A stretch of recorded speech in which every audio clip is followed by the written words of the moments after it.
हमारे चैनल को सब्सक्राइब करें और बेल आइकन दबाएं। सर न्यू गाइड्स की डिलीवरी परसों तक हो जाएगी। सर हमें ना ऑनलाइन ट्यूटोरियल्स के साथ भी टाइप करना चाहिए, इससे हमारे स्टूडेंट्स को हेल्प मिलेगी। हाँ जोगिंदर, जरूर करना चाहिए, पर फिर फीस भी तो बढ़ानी पड़ेगी। सर फीस बढ़ाने के बजाय हम बैचेस बढ़ा सकते हैं। क्लासेस बढ़ेंगे तो स्टूडेंट्स बढ़ेंगे, तो रिकवर हो जाएगा। इस बैच के खत्म होने से पहले हम नया बैच शुरू नहीं कर सकते, और फिर क्लासेस बढ़ाने के बाद भी तो फीस बढ़ानी पड़ेगी ना, वरना कोई मतलब नहीं है। देखो, हम इन स्टूडेंट्स को बैंक एग्जाम के लिए तैयार करते हैं, जिससे ये जॉब लेके सारी जिंदगी पैसा कमाते हैं, इसलिए थोड़ी एक्स्ट्रा फीस तो भर ही सकते हैं, नहीं? हाँ सर, बात तो सही है। सर अगर आप फीस बढ़ा ही रहे हैं तो स्टाफ की सैलरी भी बढ़ा दीजिए। चलो भी चलते हैं, लेट हो रहा है। Yes sir. गीता, जी सर। तुम साथ चल रही हो या बाद में लॉक करके आओगी? नहीं सर, चल रही हूँ, बस हो गया।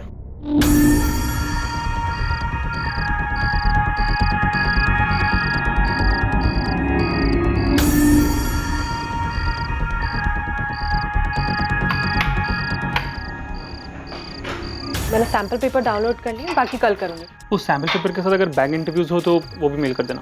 हाँ ठीक है। Thank you. चलो कल मिलते हैं। Yes sir. Good night. Good night sir.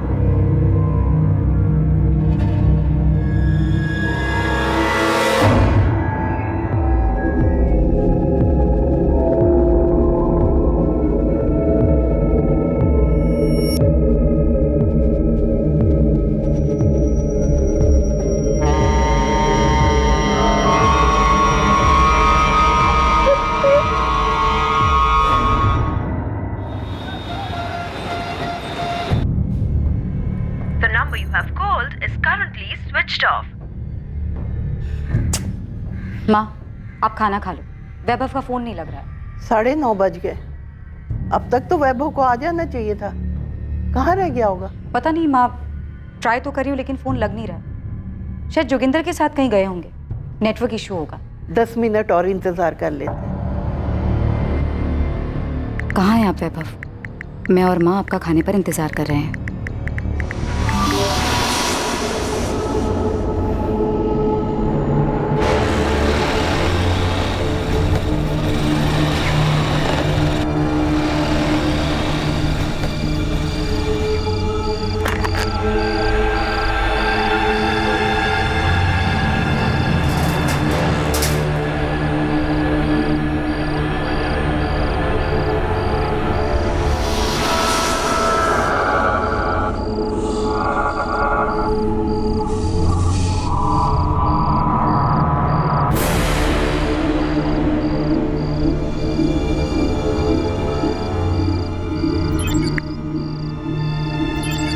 The number you have called is currently switched off.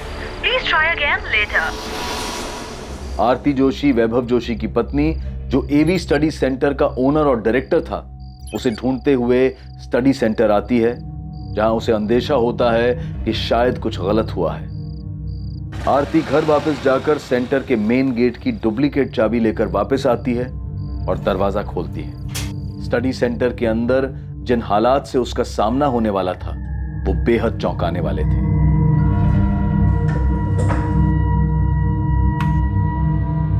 वैभव,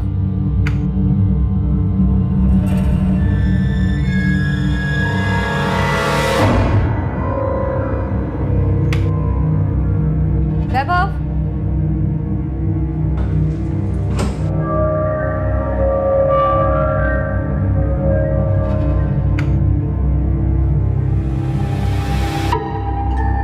वैभव,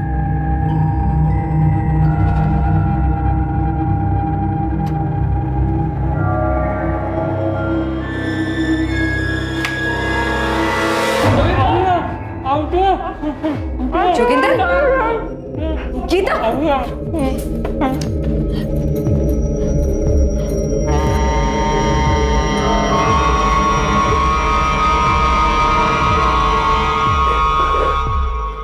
वैभव वैभव कहाँ है?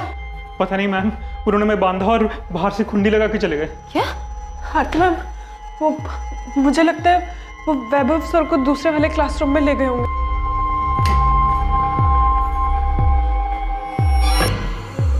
जोगिंदर, गीता, क्या क्या हुआ है यहाँ? ये सब किसने किया? मैम वो 3 लोग थे, तीनों के पास गन्स थे। हम सेंटर से निकल ही रहे थे कि अचानक वो लोग जबरदस्ती हम तीनों को अंदर ले आए। उनमें से 2 लोगों ने मुझे और गीता को क्लासरूम 1 में बांधा और वो तीसरा आदमी वैभव सर को अपने साथ ले गए। ये लोग वैभव को कहाँ ले गए होंगे? मैम हमें नहीं पता वो वैभव सर को कहाँ ले गए या उनके साथ क्या किया। हमें दूसरे कमरे में बंद करके बाहर से कड़ी लगाकर चले गए। वो 3 थे, उनमें से 2 हमें क्लासरूम में लेकर गए और बांध दिया। उसके बाद वो तीसरा आदमी भी वहाँ आया था। तुम्हें उन तीनों की शक्लें याद हैं? शक्ल दिखी ही नहीं, उन तीनों का चेहरा कपड़ों से ढका हुआ था। वैभव कहाँ है? कहाँ ले गए वो लोगों ने? आरती मैम, हमें नहीं पता वैभव सर कहाँ है। गीता, तुम्हारे साथ कोई सेक्सुअल असॉल्ट, कोई जोर जबरदस्ती की उन्होंने? और जब वो तीसरा आदमी अंदर आया मुझे लगा शायद कुछ होगा, पर ऐसा कुछ नहीं हुआ। हमारे लास्ट बैच की क्लास 7:30 बजे ख़त्म हुई थी। वैभव सर और मैं बैच और क्लासेस को लेकर कुछ नए एडिशनल मटेरियल के बारे में बात कर रहे थे। सर मैंने भी अपनी लास्ट क्लास खत्म की और फिर हम तीनों घर जाने के लिए निकले। गीता, जोगिंदर, आप दोनों यहाँ पे पढ़ाते हैं? Yes sir. फिर क्या हुआ? सर फिर वैभव सर और गीता कार की तरफ गए और मैं बाहर निकलकर गेट खोलने गया और सर जैसे ही मैंने गेट खोला और टर्न किया तो तभी अचानक से वो तीनों हाथ में गन लिए, चेहरा ढके हुए और हमें गन पॉइंट पर जबरदस्ती सर अंदर की तरफ ले गए। और सर उन्होंने जबरदस्ती वैभव सर से सेंटर का लॉक खुलवाया। सर वो लोग हमें यहाँ से क्लासरूम की तरफ लेकर गए थे। उन तीनों में से एक आदमी जो बाकी दोनों को ऑर्डर दे रहा था, उसने उन दोनों को हमें इस कमरे में बंद करने को कहा। मुझे वैभव की चिंता हो रही है। पता नहीं ये लोग कौन है, क्या चाहते हैं। ये तो आप ही लोगों को बताना होगा कि वो लोग कौन हो सकते हैं। सर डायरेक्टर केबिन बैग मिला, इसमें 3 मोबाइल। मैम ये फोन तो मेरा है। और मैम ये फ़ोन मेरा है। ये फोन तो वैभव का है। आरती जी, आपके कोचिंग सेंटर में कहीं सीसीटीवी लगा? नहीं सर।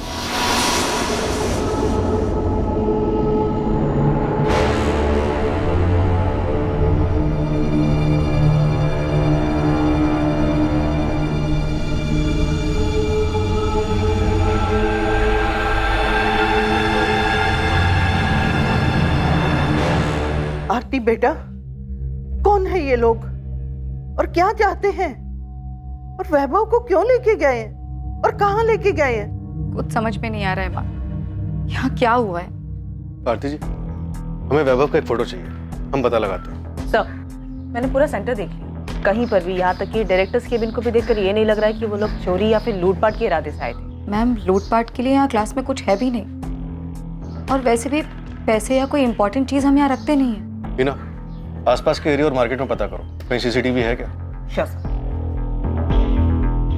आरती जी, आपकी नजर में कोई ऐसा है जो वैभव को नुकसान पहुंचाना चाहेगा?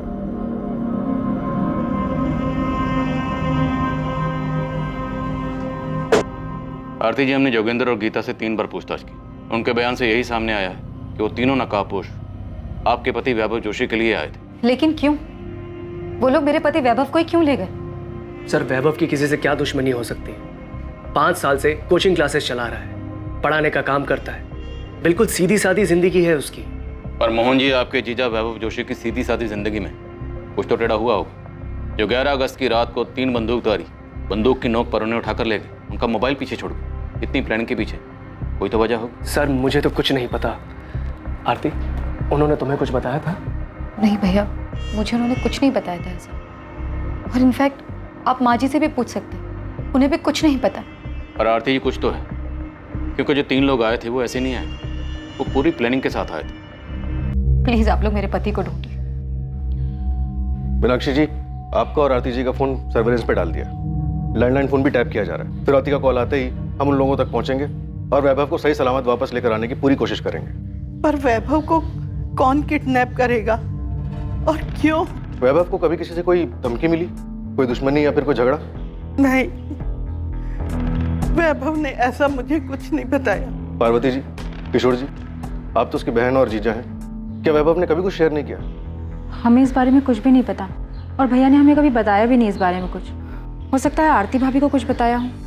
इस बारे में वो भी कुछ नहीं जानता। सर, मैंने कोचिंग क्लास के आसपास का एरिया पूरा मार्केट छान मारा, यहाँ कहीं भी सीसीटीवी नहीं मिला और यहाँ कोई एटीएम भी नहीं है कि उसके सीसीटीवी से हमें कुछ मिल जाता। पहली बार आरती 10:45 पौने 11 बजे सेंटर पर आई, फिर चाबी लेकर 11 बजे दोबारा आई, तो मतलब वो 11 बजे से पहले ही वैभव को ले गए होंगे।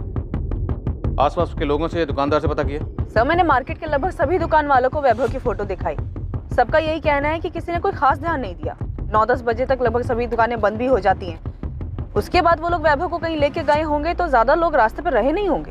ठीक है, सेंटर के लोगों से बात करनी पड़ेगी। इस कोचिंग सेंटर में कुछ तो अजीब हुआ है। 11 अगस्त की घटना निश्चित तौर पर एक ऐसे हैरत अंगेज जुर्म की तरफ इशारा कर रही थी जहां 3 हथियारबंद नकाबपोशों ने हमला तो किया, लेकिन जोगिंदर और गीता को बिना नुकसान पहुंचाए सिर्फ वैभव जोशी को साथ लेकर फरार हो गए। यह घटना क्या वाकई किडनैपिंग की थी या सिर्फ वैभव जोशी को चोट पहुंचाने की एक सोची समझी साजिश?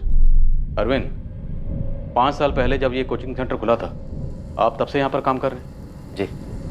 तब तो आप सब कुछ जानते होंगे, सेंटर को, सेंटर के लोगों को। जी सर, मैं यहाँ पे सबसे पुराना हूँ। तब तो आप ये भी जानते होंगे कि जो कुछ भी हुआ है वो अचानक नहीं हो सकता। मैं भी कुछ ऐसे ही सोच रहा था सर। ऐसा कुछ मतलब? मतलब सर, मैं और जोगिंदर भी यही बात कर रहे हैं कि उन लोगों ने वैभव सर को ही क्यों चुना। साथ में जोगिंदर और गीता भी तो थे। करेक्ट, पर हम वैभव की माँ मीनाक्षी जी और उनकी बीवी आरती दोनों के मोबाइल के साथ साथ लैंडलाइन भी टैप कर रहे हैं। अभी तक फिरौती का कोई कॉल नहीं आया कि ये किडनैपिंग पैसों के लिए तो नहीं हुई, माजरा कुछ और। आपको क्या लगता है? मुझे भी ऐसे लगा था सर जब मैंने जोगिंदर से बात की थी। अरविंद, एक सेकंड के लिए तो लगा कि वो लोग मुझे मार देंगे, और जिस तरह से वो गीता को देख रहे थे लगा कि बहुत गलत होने वाला है। वो 3 लोग आए और सिर्फ वैभव सर को ले गए। तुम दोनों को कुछ नहीं किया, ऐसे ही छोड़ दिया। तो आपको जोगिंदर को क्या लगता है, कौन कर सकता है? किसी पे शक? एक्चुअली वो गीता और वैभव सर का दोनों का अफेयर है? यस सर, मैंने खुद देखा।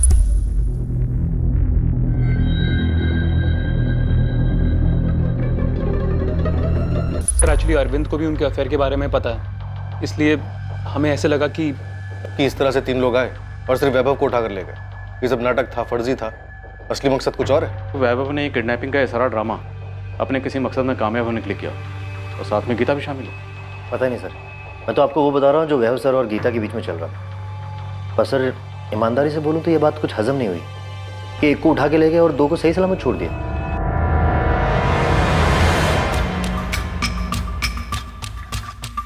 हम वैभव और गीता के कॉल रिकॉर्ड्स देख रहे हैं कि क्या उन्होंने किसी हिस्ट्री शीटर को हायर किया था ऐसा कुछ करने के लिए।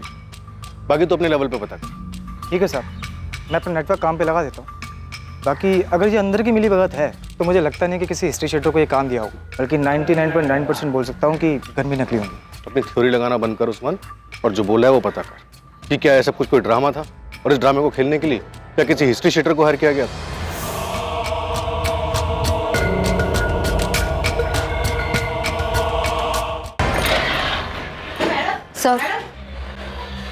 सर 2 दिन हो गए मेरे पति को गायब हुए, और आप लोग उन्हें ढूंढने के बजाय मुझे ये बता रहे हैं कि उनका गीता के साथ अफेयर चल रहा था, इसलिए उन्होंने खुद को किडनैप करवाने का नाटक किया। आरती जी, हम ये नहीं कह रहे हैं कि ऐसा ही हुआ है, लेकिन जो हुआ है उस पर यकीन नहीं किया जा सकता। अभी तक फिरौती का कोई कॉल नहीं है, तो वैभव को अपने साथ क्यों लेकर गए? सर, ये पता लगाने का काम आप लोगों का है। आप लोग उन्हें ढूंढ नहीं पा रहे, इसलिए कहानी बना रहे। आपको इन बातों पर विश्वास हो रहा होगा, लेकिन मुझे नहीं है। मेरी और वैभव की शादी को 6 साल हो चुके। वो इंस्टीट्यूट हमारा सपना है, हमने मिलकर शुरू किया था। और रही बात अफेयर की, तो वैभव ऐसे इंसान है ही नहीं, और अगर ऐसा है भी तो ये सब कुछ छोड़ छाड़ कर कहीं क्यों जाएंगे? आरती जी, हम किसी नतीजे पर नहीं पहुंच रहे, हम सिर्फ इतना कह रहे हैं कि ऐसा भी हो सकता है। हमने वैभव की तस्वीर वाराणसी के सभी पुलिस स्टेशन में भिजवा दी। पुलिस अपना काम कर रही है। हम 11 अगस्त की सारी सीसीटीवी फुटेज खंगाल लें ताकि कहीं से कोई सस्पेक्ट गाड़ी नजर आ जाए, और अभी तक ऐसा कुछ सामने नहीं है। लेकिन आपके सेंटर से जो बात सामने आई है वो फैक्ट है, वैभव और गीता का अफेयर था। उस रात जो 3 बंदूकधारी कोचिंग सेंटर में आए थे, उन्होंने गीता और जोगेंद्र को वहीं छोड़ा और आपके पति वैभव जोशी को साथ में ले गए। आप खुद सोचिए और बताइए, उन 3 लोगों ने ऐसा क्यों किया? गीता, वैभव जोशी कहाँ है? मुझे कैसे पता होगा वो कहाँ है? और आप ये मुझसे क्यों पूछ रहे हैं? ये नाटक बंद करो समझी, क्योंकि हमें पता चल चुका है कि तुम्हारा और वैभव का अफेयर चल रहा है। हाँ, मेरा और वैभव सर का अफेयर चल रहा है, पर इसका मतलब ये तो नहीं ना कि मैंने उनकी किडनैपिंग करवाई है। अगर तुमने नहीं करवाई तो फिर किसने करवाई? वैभव ने। वो अपनी किडनैपिंग खुद क्यों करवाएगा? अरे माना हम रिलेशनशिप में, पर इस किडनैपिंग से हमारा क्या फायदा हो सकता है, आप ही बताइए, क्योंकि ये भी तो आप ही का कहना है कि किडनैपिंग फेक है। खुद को किडनैप करा के वैभव सर को क्या मिलेगा? तो तुझे लगता है कि वो सच में किडनैप हुए हैं? मोहन भैया, ये पुलिस क्या अनाप शनाप बोल रही? उनका कहना है कि वैभव और गीता का अफेयर चल रहा है, जबकि मैं जानती हूँ ऐसा कुछ भी नहीं है। आरती, तुम्हें कोचिंग क्लासेस से ब्रेक लिए हुए पूरा 1 साल हो चुका है। तो क्या हुआ? वैभव मेरा बेटा है, मैं उसे अच्छी तरह जानती हूँ। माँ जी, आरती, हम सब जानते हैं कि वैभव कैसे है, मगर उस गीता ने पुलिस के सामने बयान दिया है कि उसका वैभव के साथ में अफेयर चल रहा है। ये गीता वीता जो कोई भी हो ना, झूठ भी तो बोल सकती है। मगर माँ जी, अगर किसी औरत का किसी शादीशुदा मर्द के साथ नाम जुड़ता है और वो बात सच भी हो तो भी औरत मानती नहीं है, झुटला देती है। लेकिन यहाँ तो उल्टा ही हो गया है। गीता सीना ठोक कर कह रही है कि उसका और वैभव भाई साहब का अफेयर है। ठीक है, उसने मान लिया, मैंने भी मान लिया कि गीता और वैभव का अफेयर चल रहा है। लेकिन इससे ये कैसे साबित होता है कि मुझे छोड़कर गीता के साथ जाने के लिए उन्होंने खुद को किडनैप करवा लिया? क्यों? अब भी आप यही कहेंगे कि आपको नहीं पता वैभव कहाँ है? हाँ हाँ हाँ, और कैसे कहूँ, कितनी बार कहूँ आपसे? मैं सिर्फ कह ही नहीं रही हूँ, मुझे सच में नहीं पता वैभव सर कहाँ है। ठीक है, अभी आप जा सकती हैं, लेकिन सिर्फ यहाँ से, वाराणसी से बाहर नहीं, क्योंकि अब तो आपको पता है ना कि हमें पता है कि आपके और वैभव के बीच में क्या चल रहा है। सर 4 दिन हो गए गीता और वैभव के कॉल रिकॉर्ड छानते हुए, लेकिन ऐसा कुछ नहीं मिला जिससे लगे कि ये दोनों ऐसी कोई प्लानिंग कर रहे थे। देखा जाए तो आरती का पॉइंट तो सही है। इस तरह खुद को किडनैप करवा के वैभव को क्या हासिल होगा? उसके बैंक अकाउंट तक आरती के साथ ज्वाइंट में है, एक पैसा इधर से इधर नहीं हुआ। बात तो सही है सर, वैभव ऐसा क्यों करेगा? कोचिंग क्लासेस खोलना उसका सपना था। एग्जैक्टली, वही तो पॉइंट। हेलो, आपको अंदाजा है हमारे देश में कितने लोग बेरोजगार हैं? कौन बोल रहा? देश में फैली बेरोजगारी का अंदाजा है कुछ? पहले तुम बताओ, तुम बोल कौन रहे हो? मैं वो हूँ जिसका कोई चेहरा नहीं है, उन लाखों करोड़ों में से एक बेरोजगार जो एक नौकरी पाने के लिए दर दर ठोकरे खा रहा है। तुम ये बताओ कि मुझसे क्या चाहते हो? 1 साल की कोचिंग की फीस 60,000 रुपये, 40,000 रुपये ऊपर से नौकरी दिलवाने की गारंटी के। कितने हुए? पूरे 1 लाख रुपए। मैं अकेला नहीं हूँ जिसने 1 लाख रुपए भरे। 1 लाख भरने के बाद भी नौकरी नहीं है। क्या इस सब का वैभव जोशी के एवी कोचिंग सेंटर से कुछ लेना देना है? जब कोई बिना रोजगार भूखा मरता है ना, पूरे 1 लाख रुपए भर के, तब उसकी परेशानी किसी को नहीं दिखती, उसकी समस्या, उसकी मेहनत। पर अब मैं निश्चिंत हूँ, क्योंकि अब आपके पास भी एक परेशानी है, ये जानने की कि जिसने मुझे परेशान किया उसके साथ क्या हुआ, क्यों हुआ। हेलो हेलो, दिलीप, पता करो ये फोन कहाँ से है। पता करता हूँ सर।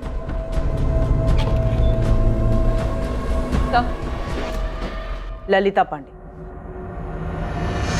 अब कौन सी नई गुत्थी लाई? सर, गीता से पहले एक और लेडी टीचर थी कोचिंग क्लास में, 2 साल पहले एवी स्टडी सेंटर में पढ़ाती थी।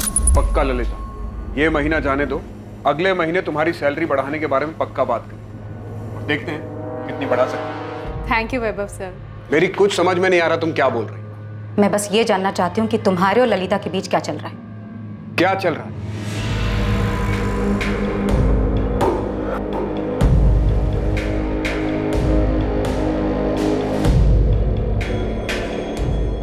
मैम, ये वैभव सर ने दिया। ये क्या है? अभी 3 महीने पहले ही तुमने 25% की हाइक दी थी ना उसे सैलरी में, और 50% देना चाहते हो? क्यों? क्योंकि वो डिजर्व करती है, अच्छी टीचर है, मेहनती है। मैं तो सोच रहा हूँ एक बैच और बढ़ा दूं।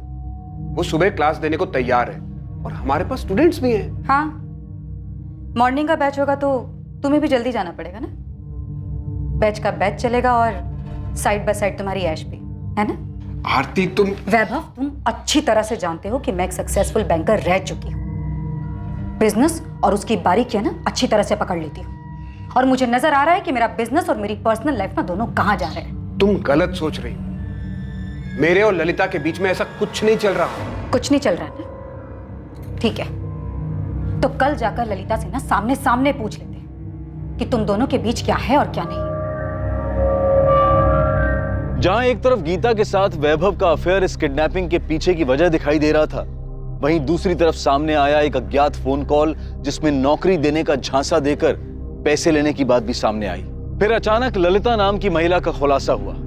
ललिता 2 साल पहले एवी स्टडी सेंटर में पढ़ाती थी, जिसका वैभव के साथ अवैध संबंध था। क्या वैभव के अगवा होने के पीछे इन 3 कारणों में से कोई एक कारण था या वजह कुछ और ही थी? तहकीकात के दौरान इस केस में अभी पुलिस के सामने कई चौंकाने वाले सच आने बाकी थे। पहले गीता, अब ललिता, योगेंद्र शर्मा, अरविंद कश्यप, वैभव जोशी के बारे में और क्या बताना बाकी है? अब सब कुछ एक साथ बताओगे या भी किस्तों में बताओगे? नहीं सर, वो हमें बाद में लगा कि वैभव सर गीता के कारण खुद की किडनैपिंग क्यों कराएंगे, इससे उन्हें क्या मिलेगा, बल्कि जो है वो भी चला जाएगा। सब फिर याद आया कि 2 साल पहले जब वैभव सर का ललिता के साथ रिलेशन था, तब आरती मैम भी यहाँ काम करती थी। और जब आरती मैम को इन दोनों के बारे में पता चला तो उन्होंने तमाशा किया और बहुत बेइज्जती करके ललिता को कोचिंग सेंटर से निकाल दिया था। रेजिग्नेशन दे और निकल जाए यहाँ से।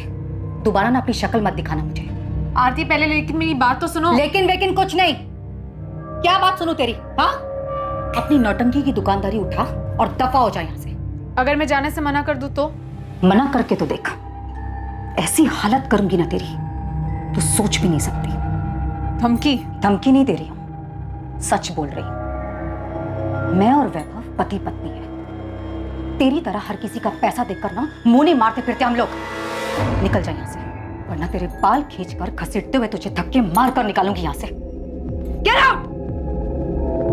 और सर फिर हमें लगा कि अगर वैभव सर को सच में किसी ने किडनैप किया है तो वो कौन हो सकता है और क्यों? फिर हमें ललिता का ध्यान आया सर ललिता इतनी आसानी से अपनी बेइज्जती भूलने वालों में से नहीं थी, और जिस तरह उस दिन वो कोचिंग सेंटर से गुस्से में रोते हुए निकली थी सर, हमें लगा कि। तो आप लोगों को लगा कि वैभव जोशी को गीता ने नहीं, ललिता ने किडनैप करवाया होगा। तुमको सबूत चाहिए? सबूत नहीं, बस कंफर्म कर रही हूँ कि काम हुआ या नहीं। तुमने उसे ठिकाने लगा दिया? हाँ, लगा दिया। पक्का?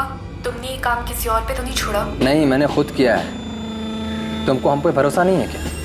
यकीन करो, हमने काम पूरा कर दिया। तुमको डरने की जरूरत नहीं, सब ठीक से हुआ है। कहाँ रहती है ललिता? सर इलाहाबाद। उसका फोन नंबर, एड्रेस सब लिखो, और उसकी फोटो भी चाहिए। सब। एक बुरी खबर है, इलाहाबाद के Azad Nagar police station area में एक डेड बॉडी मिली। और वो डेड बॉडी वैभव जोशी की है? जी सर। मतलब ये झूठा किडनैपिंग का नाटक नहीं था। योगेंद्र और गीता की तरह इसके भी हाथ और मुंह बांधा गया था। Yes sir. सब आजाद नगर पुलिस स्टेशन हमें बॉडी हैंडओवर कर रही है। विक्टिम की मौत हुए 72 घंटे से ज्यादा का समय बीत चुका है। किडनैपिंग 11 अगस्त को हुई, आज 16 अगस्त है। तो क्या पॉसिबल है कि जिस रात किडनैपिंग हुई मर्डर उसी रात कर दिया गया हो? पॉसिबल है। चाकू जैसी तेजधार चीज से 14 वार किए गए हैं, बहुत बेरहमी से मारे।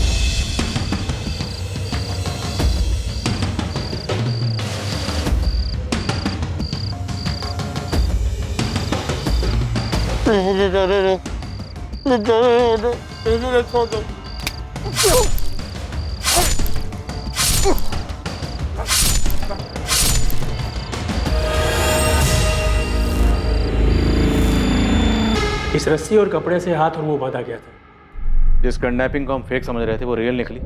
वो लोग वैभव को उठा के लेके गए, उसका मर्डर कर दिया। 14 वार किए गए, इतनी बेरहमी से।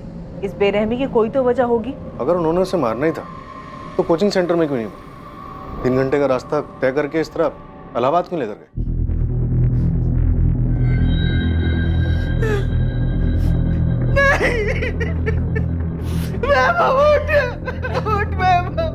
वैभव जोशी मिसिंग केस अब वैभव जोशी मर्डर केस बन चुका था, और यह बात भी साफ हो चुकी थी कि उन तीनों नकाबपोशों का निशाना सिर्फ और सिर्फ वैभव था। हत्यारे वैभव को अगवा कर कत्ल करने के मकसद से ही आए थे, लेकिन इस जुर्म को अंजाम देने वाले अपराधी से पुलिस की इन्वेस्टिगेटिंग टीम न सिर्फ अनजान थी बल्कि कोसों दूर थी। वैभव जोशी की जिंदगी से जुड़े कई और पक्ष अब पुलिस के सामने आने वाले थे।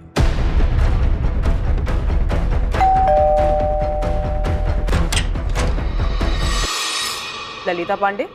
जी मैं ही हूँ ललिता पांडे। अगर आप ललिता पांडे हैं तो फिर आपको ये भी मालूम हुआ होगा कि वैभव जोशी का मर्डर हुआ है। नहीं, अभी आप ही से पता चला, बुरा लगा सुनकर। अच्छा, हमने सुना है कि एक टाइम था जब आप दोनों काफी करीब थे। सही सुना है आपने। थी, सर एक्चुअली ये बात यहाँ सबको पता है कि नौकरी की गारंटी के लिए कुछ कैंडिडेट एक्स्ट्रा पैसे दिया करते थे, पर हाँ ये है कि सबके साथ ऐसा नहीं होता था। यस सर, क्योंकि मुझसे भी वैभव सर ने कभी कोई ऐसी बात नहीं कही और ना ही कभी फीस के अलावा कोई पैसे दिए। हाँ, मैंने भी नहीं दिए सर, और ऐसी कोई बात भी नहीं हुई थी। तो फिर किसके साथ होता था? सर मैंने बोला तो कि सिर्फ इधर उधर से सुना है, पर्सनली मैं किसी को नहीं जानता और ये भी यकीन से नहीं कह सकता कि किसी ने पैसे दिए भी हैं या नहीं।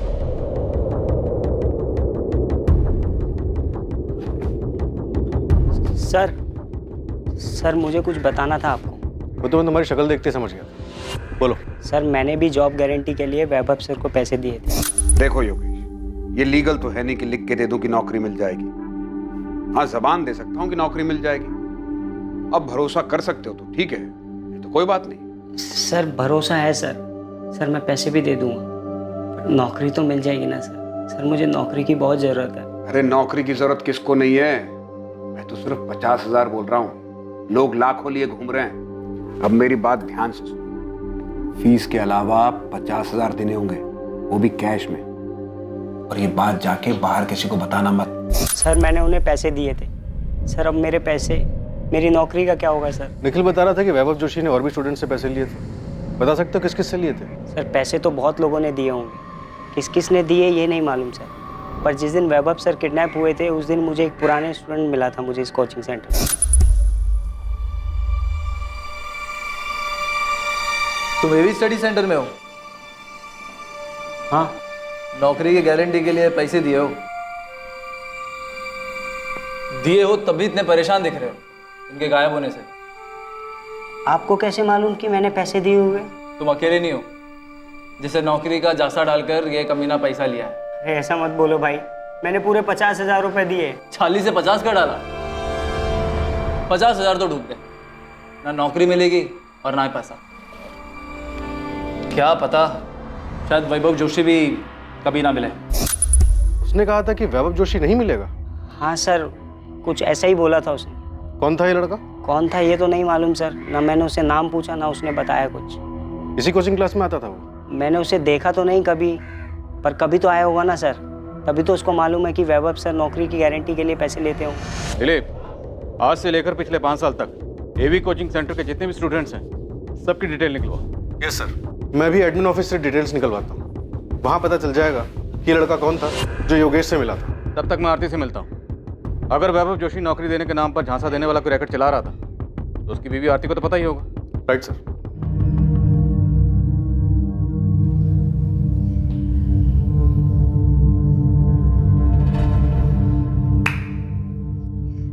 सही काटा फेंका ना, अब वो अपने आप रास्ता ढूंढते रहेंगे। अबे एक्टिंग क्या कर रहे तूने यार, जबरदस्त एकदम।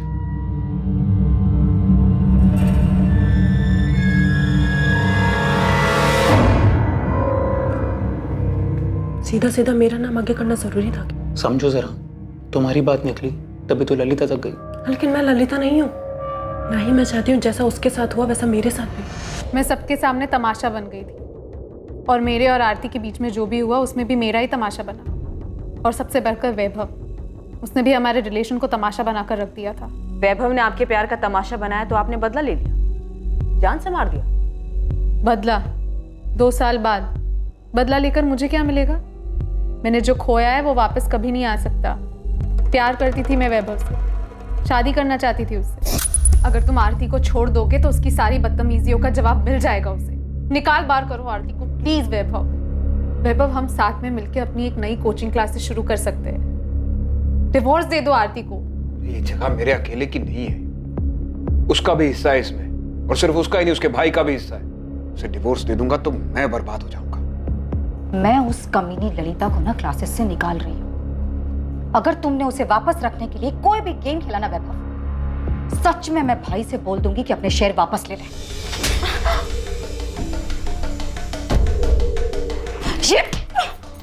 मत भूलो कि ये कोचिंग क्लासेस मेरा सपना था, मेरा आइडिया था। ये मैंने अपनी नौकरी को दांव पे लगाया इसके लिए, तो बड़ी मेहनत करके मैं कोचिंग क्लासेस को यहां तक लेकर आया हूं। तुम ये भी मत भूलो कि तुम्हारा सपना जिसकी वजह से पूरा हुआ है ना, वो वजह भी मैं हूं।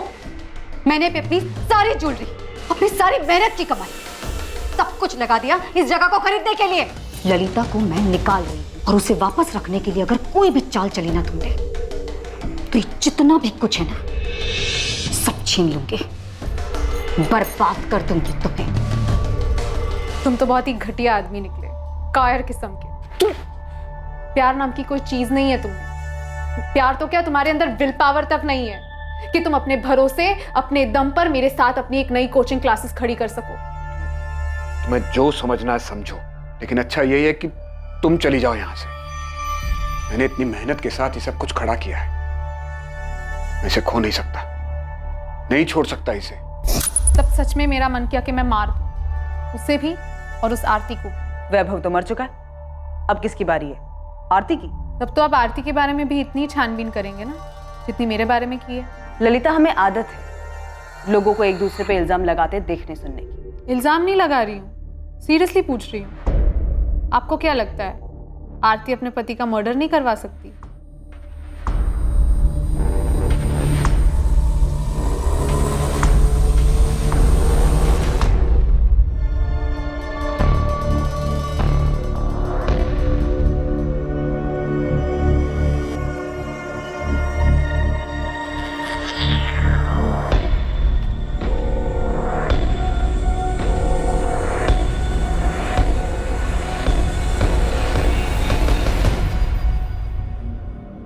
योगेश, तुम्हें वाकई में कोई मिला था या फिर तुम झूठ बोल रहे हो? सर मतलब सर, हमने जोगिंदर शर्मा और अरविंद कश्यप दोनों से बात की और दोनों टीचर्स का यह कहना है कि वैभव अलग से बुलाकर स्टूडेंट से जॉब के नाम पे पैसे नहीं ले सकता। सर अगर आपको ऐसा लगता है तो आपको हमारे पास आकर पूछना ही नहीं चाहिए था सर कि सर नौकरी के बदले पैसे लेते थे या नहीं। आप सीधा जोगिंदर सर या अरविंद सर से ही पूछ लेते। साहब, हिस्ट्री शीटर मार्केट तो पूरा छान मारा हमने, पर अभी तक कहीं से भू नहीं है कि वैभव जोशी को किडनैप करने और मारने के लिए किसको हायर किया गया। आपको किसी कॉल रिकॉर्ड से कुछ नहीं मिला क्या? हम अभी तक वैभव जोशी के एक्स्ट्रा मैरिटल अफेयर और एक टिप कि वो नौकरी के नाम पर पैसे खाता था, बस इसी में झूल रहे। सर, आप वैभव की पत्नी आरती को खंगाली। मैं भी थोड़ा डीप में जाता हूँ। पता नहीं क्यों मुझे ऐसा लगता है कि ये मैटर आरती से कनेक्टेड है। सर ललिता भी यही तुक्का लगा रही थी। किसी के कॉल रिकॉर्ड से कुछ नहीं मिला, एक भी नंबर ऐसा नहीं मिला जिससे लगे गड़बड़ हुई। नहीं सर, लेकिन वैभव के कॉल रिकॉर्ड से इतना पता चला है कि वो अपनी कोचिंग सेंटर की कई लड़कियों के साथ टच में था, और जब मैंने उन सभी लड़कियों से बात की तो सबका यही कहना है कि वो सब क्लासेस और पेपर्स के बारे में बातचीत करती थी। शादीशुदा होकर 2 साल पहले तक ललिता से अफेयर था। ललिता के जाने के बाद 6 महीने पहले ये गीता आई, फिर इसके साथ शुरू हो गए एक और अफेयर। सर ये गीता, ये यहाँ सिर्फ टीचर बनकर नहीं आई, ये इससे पहले सेंटर में स्टूडेंट भी रह चुकी है। सर, जिस नाराज बेरोजगार का आपको कॉल आया था, मैं वो हूँ जिसका कोई चेहरा नहीं है। उसका नाम, एड्रेस सब फर्जी। उस सिम से सिर्फ एक ही फोन किया गया था जो आपको आया था, और सर वो योगेश पाल जिसने हमें लीड दी थी कि वो कोचिंग क्लास के किसी एक्स स्टूडेंट से मिला था, जिसने बताया था कि वैभव नौकरी का लालच देकर पैसे लेता था। नजर रखो इस योगेश पाल पर, जिस बेरोजगार की ये बात कर रहा है हो सकता है ये खुद ही हो और झूठ बोलकर हमें गुमराह कर रहा है।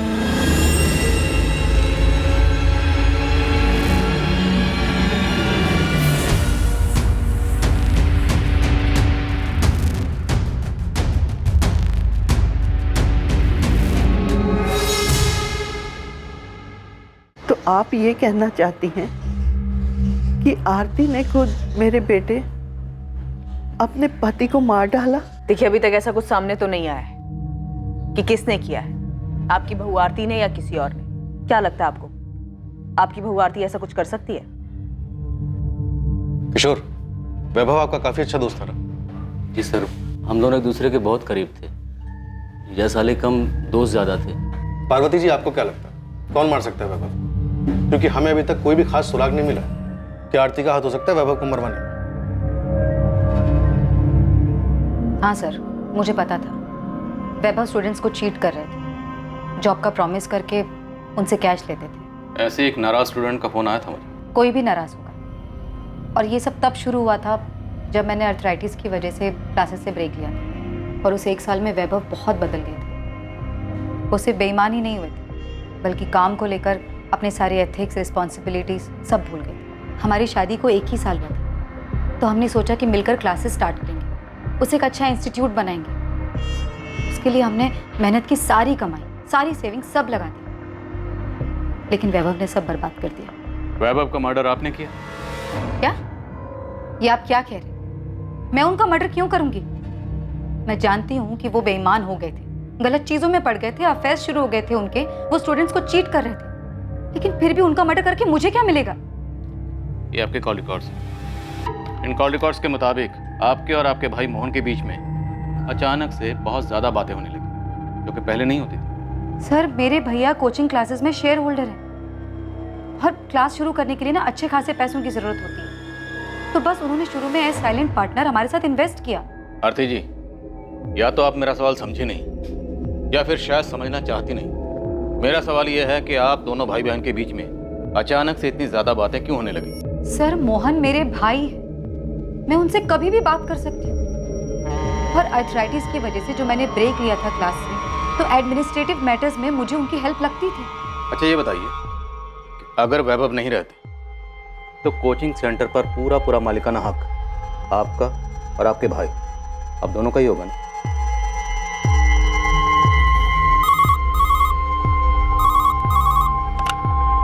हेलो, उस्मान बोल रहा हूँ। आरती भी आपके सामने है। उस पे एक प्रेम मिश्रा नाम का एक बाउंसर फेंको ना। पहले कुछ बैकग्राउंड बोल। ये प्रेम मिश्रा एक साल पहले तक इनके एडमिन सपोर्ट स्टाफ में काम करता था। वैभव ने इसको नौकरी से निकाल दिया। ठीक है, आप प्रेम मिश्रा को तो जानते ही होंगे। हाँ, जानती हूँ। तो इस प्रेम मिश्रा को एक साल पहले वैभव ने नौकरी से निकाल दिया था, है ना? हाँ। क्यों? पता नहीं, वैभव ने बताया था कि प्रेम ने कुछ फ्रॉड किया था। नोटिस पीरियड की जरूरत नहीं है, अपना रेजिग्नेशन लेटर दो, कल यहाँ मत आना। वैभव ने मुझे नहीं बताया था कि प्रेम ने एग्जैक्टली किया क्या था, लेकिन उसे नौकरी से निकालने का फैसला वैभव का ही था। प्रेम मिश्रा तो आपके कोचिंग सेंटर में सपोर्ट स्टाफ था ना? जी। तब भी वैभव ने आपको वजह बतानी जरूरी नहीं समझी? आफ्टर ऑल आप भी तो कोचिंग सेंटर में एडमिन इंचार्ज थी। वैभव ने प्रेम को कई बार जाली साइन करते हुए और चेक से पैसे निकालते हुए पकड़ा था। अब ये तो प्रेम मिश्रा ही बताएगा कि उसने क्या घपला किया था। ये सारे सवाल आप मुझसे क्यों पूछ रहे हैं? बेफिक्र रहिए, ये सारे सवाल हम प्रेम मिश्रा से भी पूछेंगे उससे कि उसने क्या घपला किया था।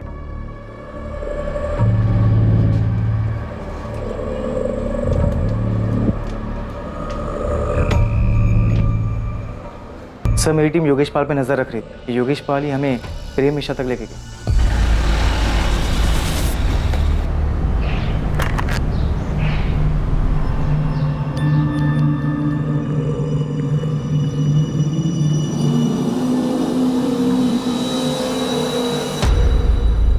साहब, उसी दिन मुझे योगेश पे शक हुआ। सोचा देखे आखिर ये चीज़ क्या है। देखो तो साहब क्या निकला। एक्स स्टूडेंट नहीं, एक्स एम्प्लॉय के साथ मिला जिसे नौकरी से निकाला गया। अभी इस्तीफा दे और निकल यहाँ से।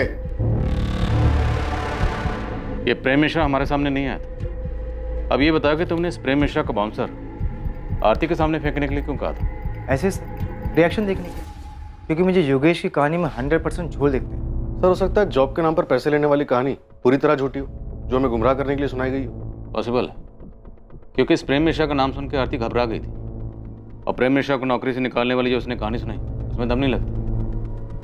और जब मैंने उसके सामने ये घपला क्रॉस चेक करने वाली बात कही तो और भी हड़बड़ा गई थी। उसने सोचा हो कि हम वैभव के अफेयर और उसके जॉब के नाम पर पैसे लेने वाले एंगल में इतने फंस के रह जाएंगे कि प्रेम मिश्रा के एंगल तक पहुंच ही नहीं पाएंगे। आरती बेटा, पुलिस आई थी। पता नहीं क्यों मुझे लगा कि वो कहना चाहती है कि मैंने वैभव को मरवाया है। माँ, मैं मानती हूँ कि मेरे और वैभव के बीच सब कुछ ठीक नहीं था, लेकिन मेरे अंदर इतनी घिनौनी सोच ने कभी जन्म नहीं दिया कि मैं वैभव को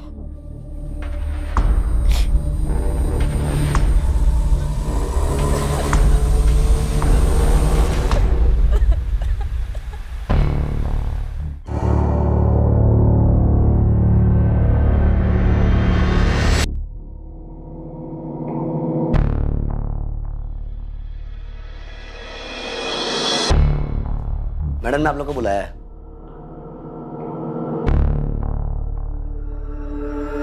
hello ma'am. Please have a seat. आपकी चिट पढ़ी मैंने, उसमें लिखा था कोचिंग क्लासेस के जीएसटी भरने में कुछ प्रॉब्लम है, लेकिन सुरेश जी ने मुझे इस बारे में कुछ नहीं बताया। सुरेश जी आपको कॉल कर रहे थे, लेकिन आपका फोन नॉट रीचेबल आ रहा। मैं आपको सब समझा देता हूँ, एक सेकंड। ये देखिए, ये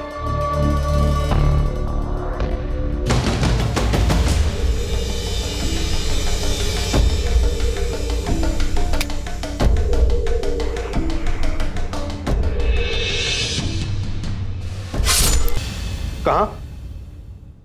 कोचिंग सेंटर में? कब? सर आपको वैभव जोशी याद है? हाँ, वो एवी कोचिंग सेंटर वाला ना? हाँ सर, उसकी बीवी आरती जोशी का मर्डर हो गया। कब? कहाँ?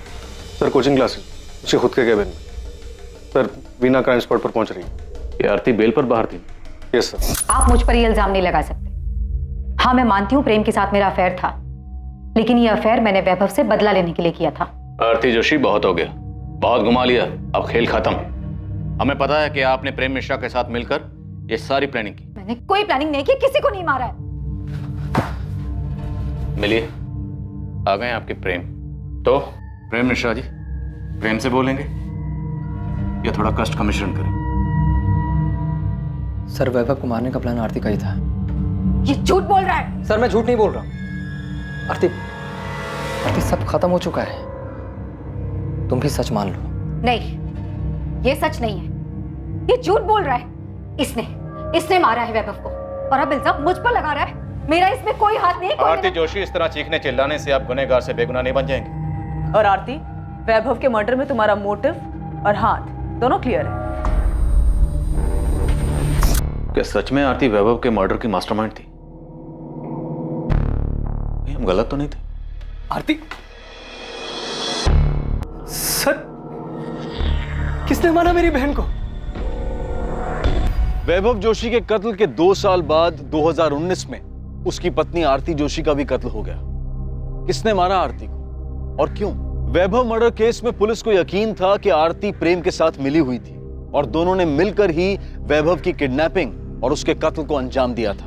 क्या वाकई में आरती का उसके पति की हत्या में हाथ था, या फिर इस सब के पीछे कोई और था जिसने अपने किसी फायदे या बदले के लिए वैभव की हत्या करवाई और फिर उसमें आरती को फंसा दिया और अब 2 साल बाद आरती की भी हत्या करवा दी, पैसे लेकर नौकरी दिलवाना? क्या यह वजह हो सकती थी वैभव और आरती के मर्डर की? कौन था इस कत्ल के पीछे? क्या 2 साल पहले आरती के पति वैभव की हत्या और आरती की हत्या के तार आपस में जुड़े हुए थे? सर मैं इस कोचिंग का एडमिन इंचार्ज हूँ, चंदर सक्सेना। सर 2 लोग आए थे, उन्होंने बोला कि वो सीए फर्म से आए हैं और उन्हें आरती मैडम से जीएसटी के बारे में कुछ बात करनी है। जीएसटी के बारे में बात करनी है, टैक्स फाइल करने में कुछ प्रॉब्लम आ रहा है। हाँ तो मुझे बता दीजिए, मैं यहाँ का एडमिन इंचार्ज हूँ। सुरेश जी की बात हो गई है मैडम से, आप बस उन्हें इन्फॉर्म कर दीजिए। ठीक है, आप बाहर रिसेप्शन पे वेट करिए, मैं उनको बताता हूँ। और सर फिर मैंने चिट लेकर राम सेवक को भेजा कि वो आरती मैडम को जाके इन्फॉर्म कर दे। फिर मैडम ने पर्ची पढ़ी और उन दोनों को अंदर भेजने के लिए कहा। और वो लोग मर्डर करके ऐसे निकल गए? किसी ने कोई आवाज नहीं सुनी? आरती के चीखने की भी कोई आवाज नहीं आई? नहीं सर, साहब मैंने उन दोनों को जाते हुए भी देखा और मुझे लगा मीटिंग खत्म हो गई होगी। मुझे लगा ही नहीं कि वो कातिल थे और आरती मैडम का खून कर चुके थे। वो तो जब मैं उनके केबिन में चाय देने गया तो देखा कि वो कुर्सी पर मरी पड़ी है।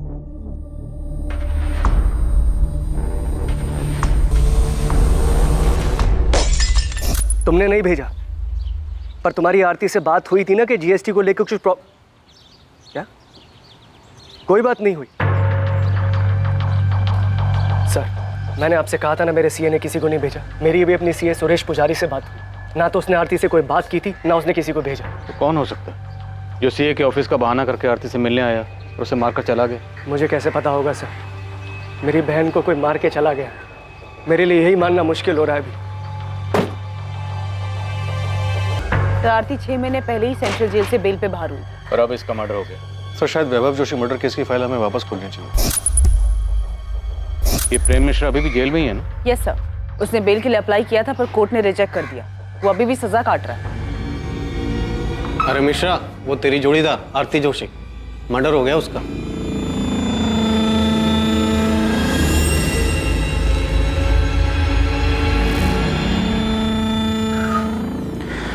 किसी ने सच ही कहा है, जैसी करनी वैसी भरनी। क्या आरती का कत्ल वाकई में जैसी करनी वैसी भरनी का मामला था? 2 साल पहले वैभव जोशी का कत्ल हुआ और अब उसकी पत्नी आरती जोशी का भी। जी ठीक है, पुलिस स्टेशन जाना होगा मुझे अभी। पुलिस के कुछ सवालों के जवाब देने हैं। आपको आरती को ऑफिस एडमिनिस्ट्रेशन के इश्यूज संभालने के लिए कहना ही नहीं चाहिए था। मैंने नहीं कहा था उसको, खुद गई थी वो। मुझे समझ में नहीं आ रहा कि उसे उनसे मिलने की जरूरत क्या थी। सीए के ऑफिस से लोग आए थे ना, मना कर देना चाहिए था यार। आपको ना उस गीता से पहले ही दूरी बना लेनी चाहिए थी। अरे पहले मुझे पुलिस को हैंडल करने दो, देखते हैं क्या सवाल पूछते हैं लोग। बिना मैं जब तक मोहन ठाकुर से बात करता हूँ तुम आरती जोशी के पिछले 6 महीने के रिकॉर्ड्स निकलवाओ, जब से वो बेल पर जेल से बाहर आई थी। तो हमें वैभव की फैमिली को भी चेक करना चाहिए। उसकी माँ, बहन, जीजा, हो सकता है उनमें से किसी का इस मर्डर में हाथ हो। ठीक है, पता करो। और उस प्रेम मिश्रा के बारे में भी पता करो। Okay sir. नमस्कार साहब। उस्मान, खबर तो मिल गई होगी तुझे? साहब मुझे नहीं, पूरे शहर में खबर फैल चुकी है। आपको कुछ पता चला कि कौन है वो लोग? नहीं, लेकिन कोचिंग क्लासेस के पियोन रान सेवक और एडमिन इंचार्ज चंद्र सक्सेना की मदद से हम उन दोनों का स्केच बनवा रहे हैं जिन्होंने आरती का मर्डर किया था। कहना मुश्किल है कि स्केच कितना सटीक बनता है, क्योंकि दोनों सीए फर्म के एम्प्लॉय बनकर आए थे, तो जाहिर है थोड़ा भेस बदल कर आए होंगे। पर खैर, इसके अलावा कोई दूसरा चारा भी नहीं है। कुछ भी करके इन्हें ढूंढ निकालना हो, अपने सारे सोर्सेज, अपने सारे नेटवर्क का इस्तेमाल कर।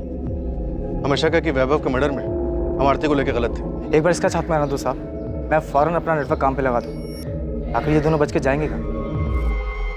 गले पर गहरा कट है, पेट और चेस्ट पर 7 बार चाकू जैसी तेज धार वाली चीज से वार किया गया। इसके पति को भी ऐसे मारा गया था। उसी के मर्डर की सजा इसके बॉयफ्रेंड प्रेम मिश्रा और उसके 2 साथी प्रकाश वर्मा और कमलेश जायसवाल को मिले। वो तीनों अभी भी जेल में। ये आरती 6 महीने पहले बेल पर बाहर आई थी, अब इसका भी मर्डर हो गया।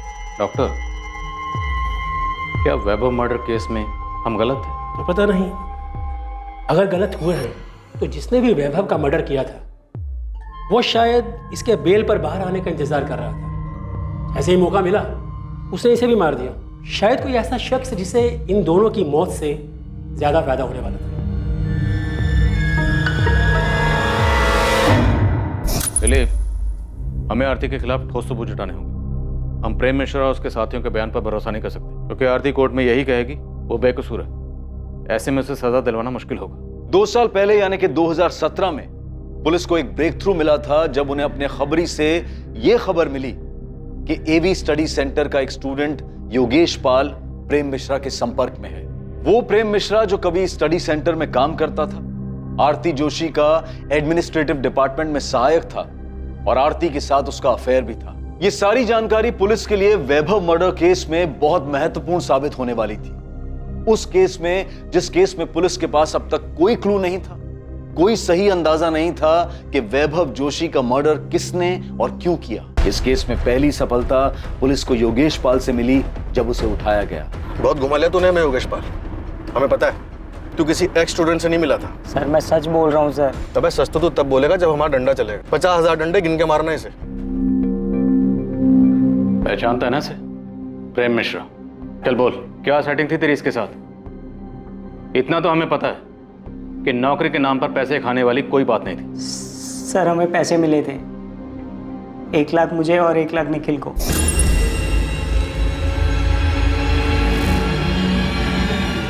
किसने दिए थे? प्रेम मिश्रा ने? हाँ सर। तो मतलब ऐसा कोई एक्स स्टूडेंट था ही नहीं जिसे तू रेस्टोरेंट में मिला था? नहीं सर। पुलिस स्टेशन में जो फोन आया था वो किसने किया था? मैंने किया था सर। मैं वो हूँ जिसका कोई चेहरा नहीं है, उन लाखों करोड़ों में से एक जो बेरोजगार घूम रहा है। क्या इस सब का वैभव जोशी के एवी कोचिंग सेंटर से कुछ लेना देना है? जब बिना रोजगार कोई भूखा मरता है ना, वो भी 1 लाख रुपए भर के, तब उसकी परेशानी किसी को नहीं दिखाई देती। पर अब मैं निश्चिंत हूँ, क्योंकि अब आपके पास भी एक परेशानी है, ये जानने की कि जिसने मुझे परेशान किया उसके साथ क्या हुआ, क्यों हुआ। सर मैंने वैभव सर को नहीं मारा सर। मुझे और निखिल को 1-1 लाख रुपए मिले थे सर। उस दिन जब आप कोचिंग सेंटर आए थे ना सर, तो हमने पहले ही प्लान बना लिया था कि निखिल वो पैसे लेकर नौकरी देने वाली बात उठाएगा और मैं आपको वो पुराने स्टूडेंट की कहानी सुनाऊंगा। योगेश, तू पुलिस को फ़ोन करेगा। उसके बाद जब पुलिस पूछताछ के लिए स्टडी सेंटर आएगी तो निखिल तू पैसे लेकर के नौकरी देने वाली बात को हवा देगा। फिर तू पीछे से पुलिस के पास जाएगा और आग में घी डालेगा कि तुझे एक स्टूडेंट मिला था और उन्हें हिंट देगा कि वैभव को शायद उसी ने मारा। तुमने और निखिल ने प्रेम मिश्रा से पैसे लिए, उसका काम किया, और अब कह रहा है कि तुझे नहीं पता। सर मुझे सचमुच नहीं मालूम सर कि उस मिश्रा ने वैभव सर को मारा है या नहीं, पर सर इतना पता है कि उनका कुछ हाथ है इसमें। कुछ हाथ होना भी जुर्म होता है, और जितना तेरा और निखिल का है ना, वो भी जुर्म है। सर गलती हो गई सर। सर मुझे पैसे की जरूरत थी सर, मुझे माफ कर दो सर, गलती हो गई सर।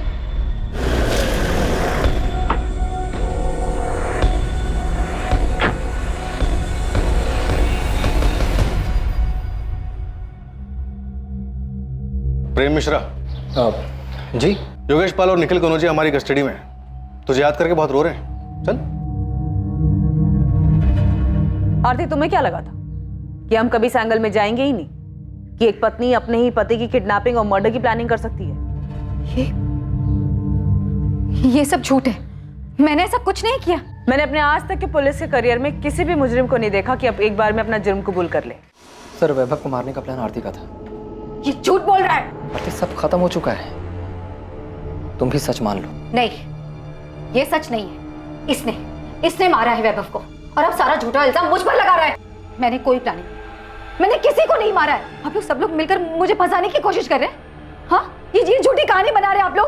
अरे इसने मारा होगा वैभव को अपने या किसी और फायदे के लिए। प्रेम मिश्रा ने अपना जुर्म कबूल किया और अपने दोनों साथियों के नाम बताए, जिसके आधार पर पुलिस ने प्रकाश वर्मा को अरेस्ट किया। वैभव के कत्ल और किडनैपिंग में प्रेम का दूसरा साथी कमलेश जायसवाल भी पुलिस की गिरफ्त में था।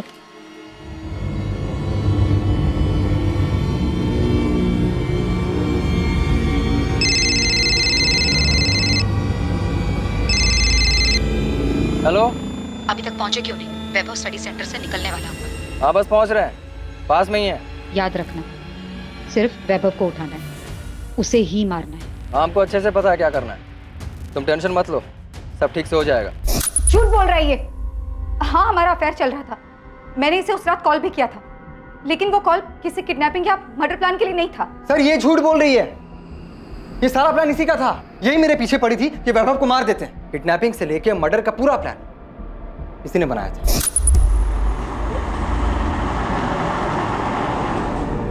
आरती के प्लान से अलग अगर कुछ हुआ था तो बस इतना कि ट्रैफिक की वजह से हम पहुंचने में थोड़ा लेट हो गए थे।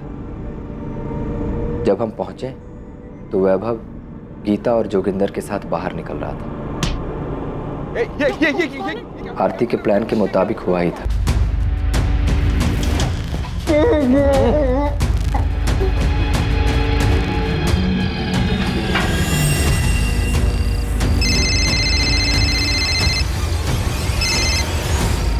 प्रेम, काम हो गया?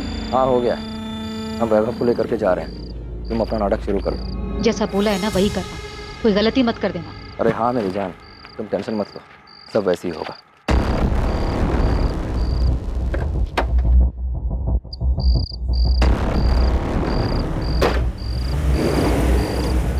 फिर हम वैभव को लेकर इलाहाबाद में एक सुनसान जगह पहुंचे जो हमने पहले से देख रखी।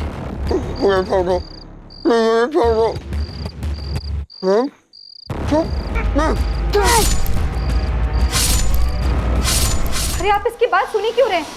मैंने कोई प्लान नहीं किया, झूठ बोल रहा है ये। सर झूठ मैंने ये बोल रही, और सर वैभव को मारने के बदले इसने मुझे 12 लाख रुपए देने का और मुझसे शादी करने का वादा भी किया था। पूछिए इससे। क्या बकवास कर रहे हो तुम? कौन आपके पति को मारकर उसका इल्जाम आप पर डालेगा? आरती जोशी, अब नाटक बहुत हो गया, बंद करो, अपना जुर्म कबूल करो। मैं कोई नाटक नहीं कर रही, मैंने कोई प्लान नहीं किया। नहीं मारा है मैंने वैभव को। प्रेम मिश्रा ने झूठ बोलकर मुझे फंसाने के पैसे लिए हैं।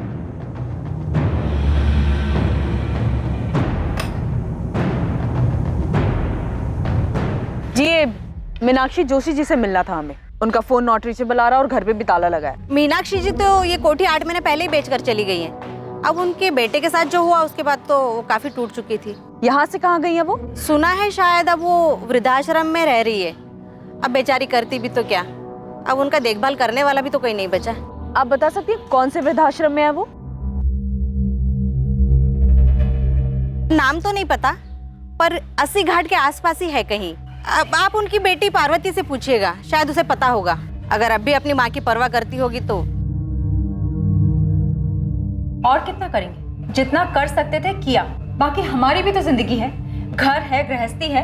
अपना देखें या दूसरों का करते फिरे। देखिए, वैभव के जाने के दुख से माँ जी अभी तक उबर नहीं पाई हैं। सारा दिन उसके बारे में सोचकर, उसे याद करके परेशान होती रहती हैं। अब आप खुद बताइए, जो चला गया उसके लिए कब तक अफसोस करते रहेंगे? पार्वती, वो तुम्हारी माँ है। हाँ तो उन्हें भी तो समझना चाहिए ना। और वैसे भी वो हमेशा से वैभव भैया की माँ ज्यादा रही है। हमारी तो उन्हें सिर्फ मुसीबत में याद आती थी, लेकिन अब ना सब कुछ सही है। वो वहां खुश है और हम यहाँ पर खुश हैं। हमें ना तो उनसे और ना ही उनकी मुजरिम बहू आरती से कोई लेना देना है। अब लेना देना होगा भी नहीं, क्योंकि आरती का मर्डर हो गया। क्या? मर्डर कहाँ हुआ है? जेल में? उसकी कोचिंग क्लास में। आपको पता नहीं था वो बेल से बाहर आई हुई है? बेल पे बाहर आए या नरक में जाए, हमें कोई फर्क नहीं पड़ता। मेरे भाई को मार दिया, मेरी माँ को बेहाल करके छोड़ दिया। जिए या मरे, बाहर में जाए। घर बेच दिया, सारा पैसा अपने पास रख लिया, मुझे एक फूटी कौड़ी तक नहीं दी। पार्वती, तुम्हारी माँ ने कोई शिकायत नहीं की। हम आरती के मर्डर के सिलसिले में आए थे। हाँ तो यहाँ क्यों आई? जाइए उसके भाई मोहन घर जाइए, आप जाना है तो। मुझे पहले शक था कि उसने अपनी बहन के साथ मिलकर मारा है वैभव को, और अब ज्यादा लालच के चक्कर में आरती को ही मार दिया होगा। मोहन ठाकुर, आरती का बड़ा भाई, जो कि आरती के स्टडी सेंटर में पार्टनर था, मुनाफे में 25% का भागीदार था। क्या आरती के कत्ल और 2 साल पहले हुए वैभव के कत्ल में भी उसकी कोई भागीदारी थी? क्या मोहन ही इन दोनों हत्याओं का मास्टरमाइंड था?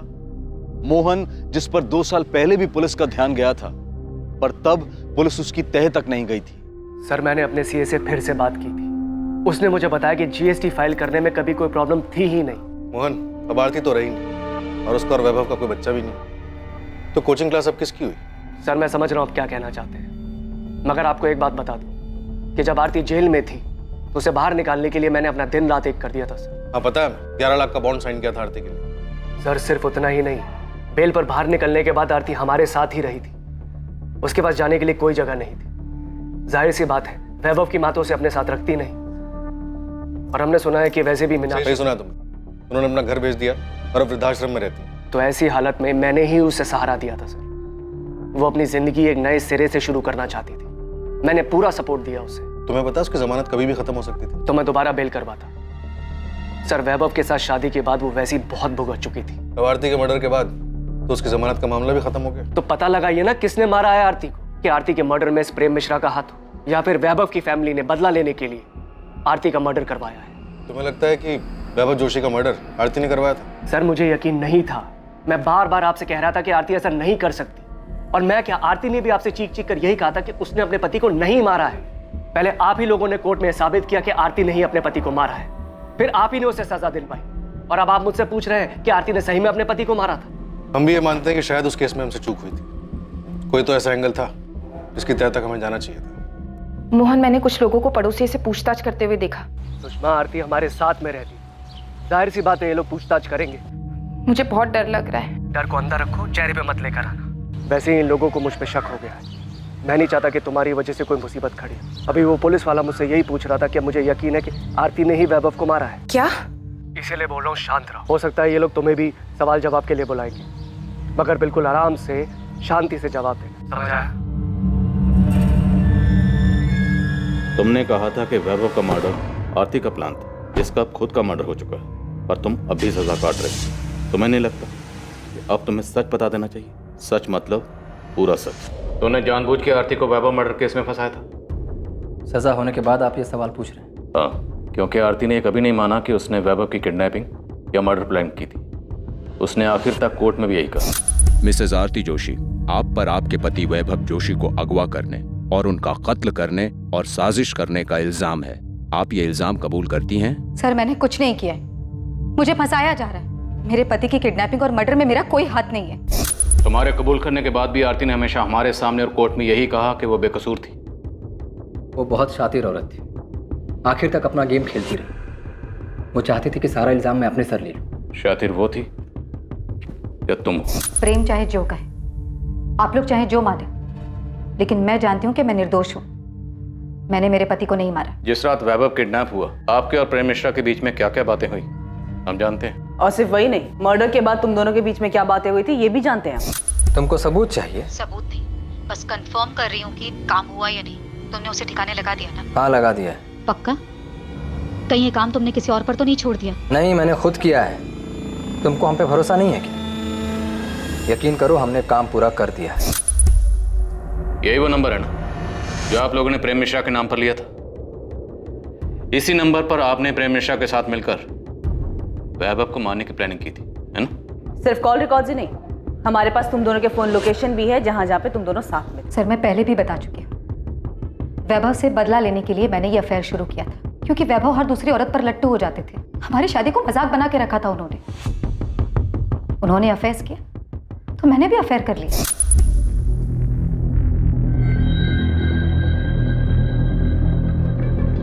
मैं जब प्रेम के साथ थी तब भी मुझे अच्छी तरह पता था कि वैभव मेरा पीछा कर रहा है, मुझ पर नजर रख रहा है। मैं वैभव के चेहरे पर वही दर्द, वही तकलीफ देखना चाहती थी। तुम्हारी हिम्मत कैसे हुई? कैसे हुई तुम्हारी हिम्मत? जैसे तुम्हारी हिम्मत। तुम्हें अगर हर दूसरी औरत के साथ सोने से पहले ना मेरी मंजूरी की जरूरत नहीं है ना, तो मुझे भी किसी के भी साथ सोने के लिए तुम्हारी मंजूरी की कोई जरूरत नहीं है। मैं तुम्हें जान से मार दूंगा। उस प्रेम को तो छोड़ूंगा नहीं मैं। उसकी नौकरी तो गई, उसकी भी जान जाएगी, देखना तुम। मैं भी ललिता को मारना चाहती थी, अब गीता को मारना चाहती हूँ। औरती अपनी हद में रहो तुम। हद में तुम रहो अपनी। तुम्हें क्या लगा? हाँ, सिर्फ तुम मुझे तकलीफ पहुंचा सकते हो? मैं तुम्हें बर्बाद कर दूंगी, समझे तुम? मुझे पता ही नहीं चला कब वैभव से बदला लेते लेते मैं प्रेम को सचमुच पसंद करने लगी थी। वैभव के मना करने के बावजूद मैंने प्रेम के साथ रिलेशनशिप कंटिन्यू किया। तो आपको पता था कि वैभव और गीता का अफेयर था? सिर्फ गीता नहीं, बल्कि मुझे उनके सारे अफेयर्स के बारे में पता था। हमारा बच्चा ना होने की वजह मैं नहीं बल्कि वैभव थे। मैंने फिर भी उनकी इस कमी को इग्नोर किया। क्यों?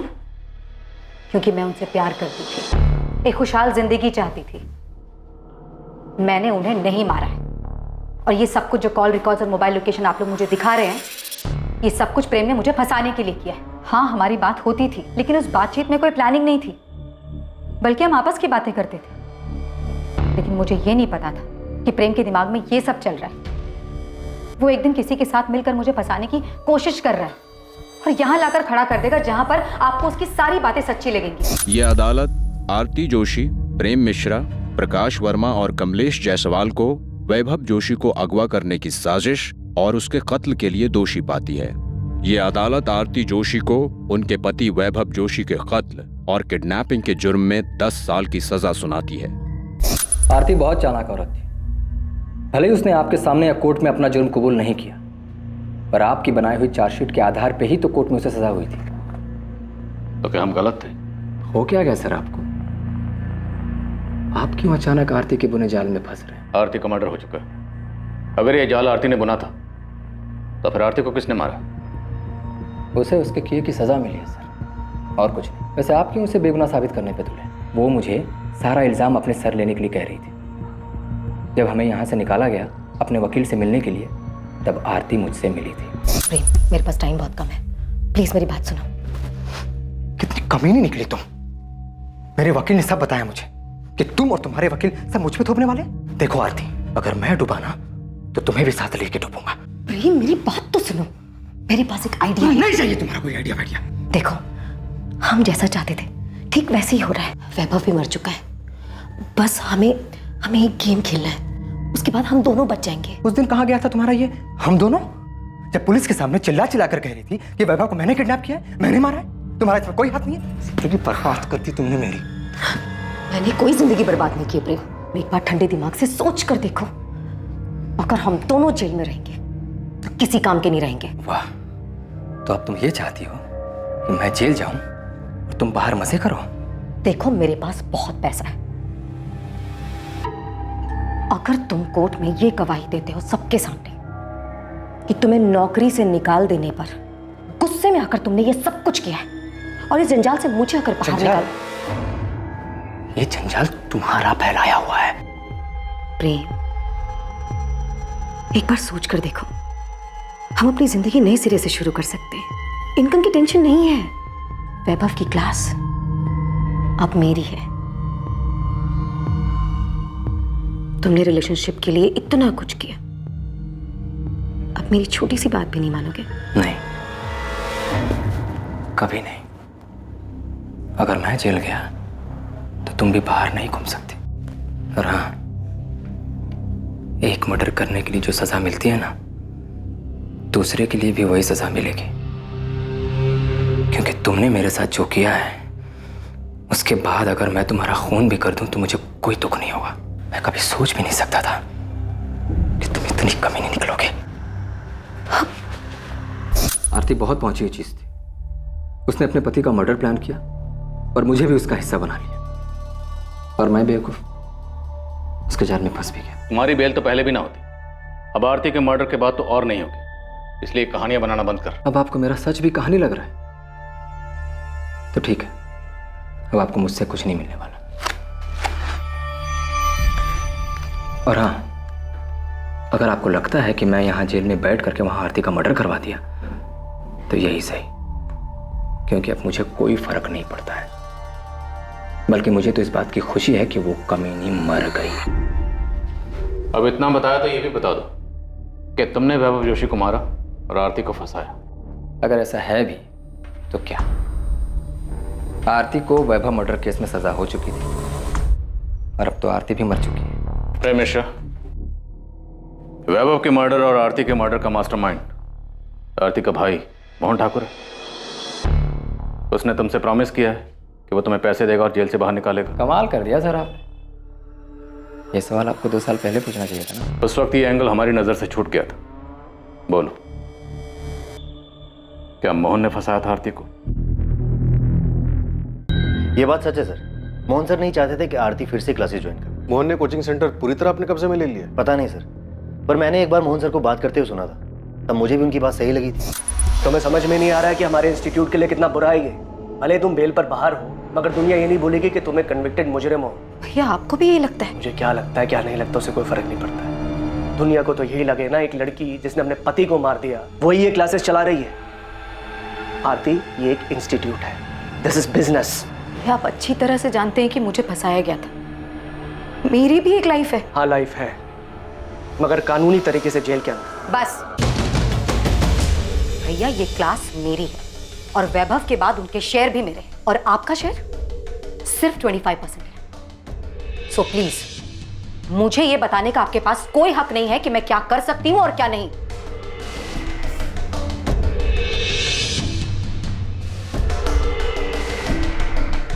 ये बात भी सच है सर, क्या आरती मोहन सर की जिम्मेदारी बन गई। वैभव के मर्डर में आरती के अरेस्ट होने के बाद जब कोचिंग सेंटर मोहन ने संभाला, तब क्या कभी उसकी किसी हरकत से ऐसा लगा कि वैभव के मर्डर में उसका भी हाथ हो सकता है? सर, मुझे तो कभी उनके बिहेवियर से ऐसा कुछ लगा नहीं, पर हाँ, क्लासेस में बातें होने लग गई थी कि वैभव सर मर चुके हैं, आरती जेल में है, और ये सब कुछ अब मोहन सर का ही। साहब, ये दोनों जिन्होंने आरती को मारा है वाराणसी के तो नहीं, क्योंकि मेरी टीम ने पूरा शहर छान मारा लेकिन कहीं दिखे नहीं। मेरी टीम अभी काम पे लगी है, हो सकता है आसपास की।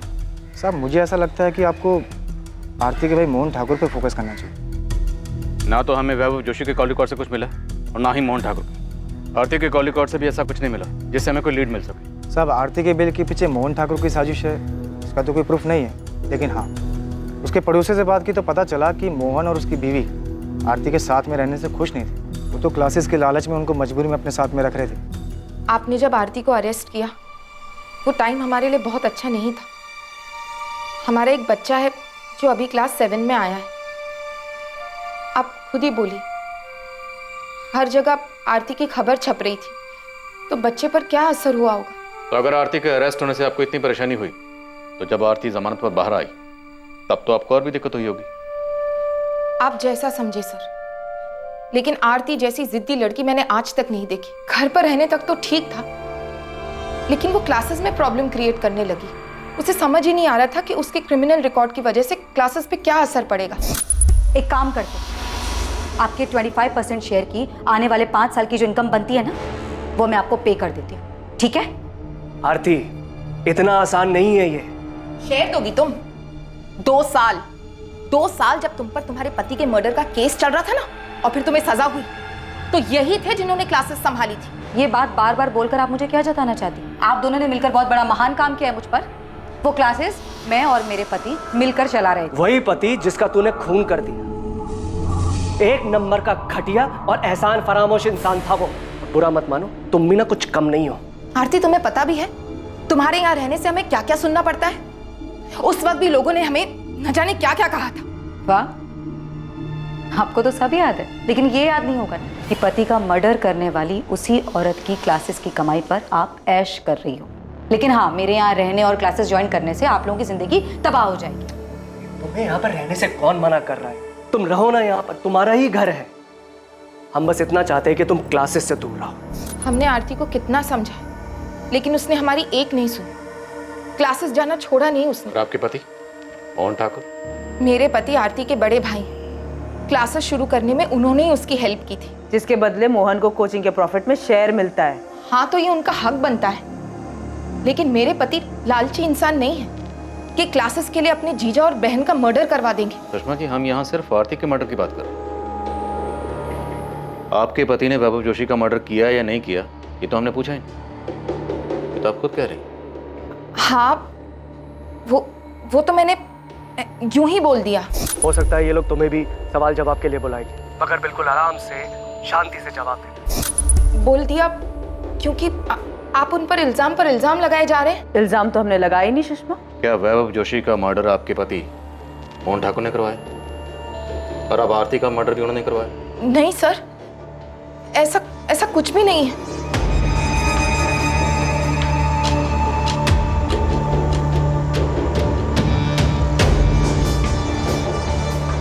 मोहन और सुषमा ठाकुर पर नजर रखो। इस बार शायद हम सही दिशा में। अगर इन लोगों ने कुछ किया तो कोई ना कोई गलती जरूर करें, तभी उठा लेंगे ना। सर, हमें मोहन की बैंक स्टेटमेंट चेक करनी चाहिए। अगर उसने सुपारी दी है तो कैश देने के लिए क्लियर को पैसे भी निकालेंगे। कैसा रहा? सब ठीक था ना? नहीं, मैं डर गई थी। पता नहीं कि क्या क्या बोल दिया मैंने। क्या क्या बोल दिया? मैंने घबराहट में बोल दिया कि तुमने ना वैभव को मारा है ना आरती को। अरे सुषमा, मैंने तुम्हें सब कुछ तो समझा के भेजा था। हे यार। मोहन ठाकुर और सुषमा ठाकुर अब आरती मर्डर केस के अहम संदिग्ध थे। वैभव मर्डर केस में भी मोहन के अहम संदिग्ध होने का अंदेशा था।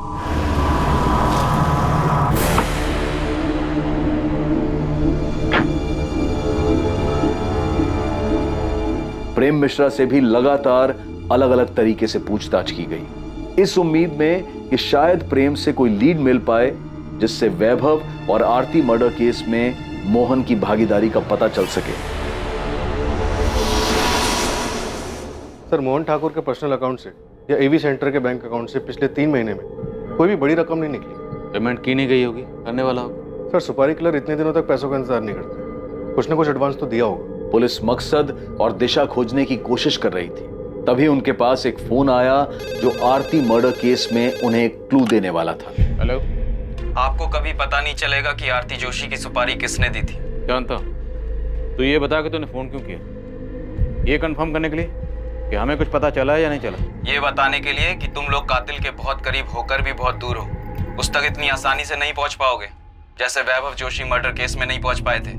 अच्छा लगा सुनकर कि तुझे सब कुछ अच्छी तरह से पता है, लेकिन फोन करने की जहमत क्यों की? क्योंकि मैं चाहता हूं कि इस बार तुम लोग किलर तक जल्दी पहुंच जाओ।